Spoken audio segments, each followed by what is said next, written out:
UDF Anthikad panchayat തെരഞ്ഞെടുപ്പ് convention മുൻ KPCC president VM Sudheeran ഉദ്ഘാടനം ചെയ്തു.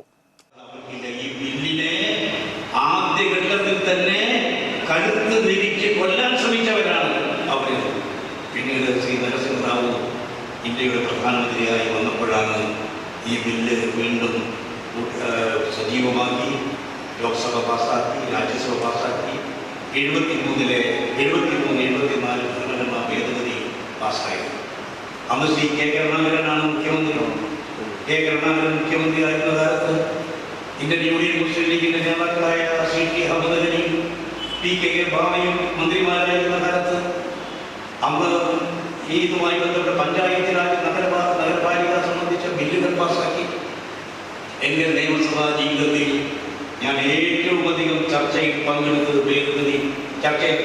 ബില്ല് ഈ പഞ്ചായത്ത് രാജ് നഗരപാലിക ബില്ലാണ്. നിയമസഭയ്ക്കകത്തും പുറത്തും. പിന്നീട് ഗ്രന്ഥശാല സംഘം സംബന്ധിച്ച നിയമനിർമ്മാണത്തിലാണ് ഏറ്റവും കൂടുതലായിരുന്നത്. UDF ചെയർമാൻ KB രാജീവ് അധ്യക്ഷത വഹിച്ചു. KPCC general secretary Jose Vallur മുഖ്യ പ്രഭാഷണം നടത്തി.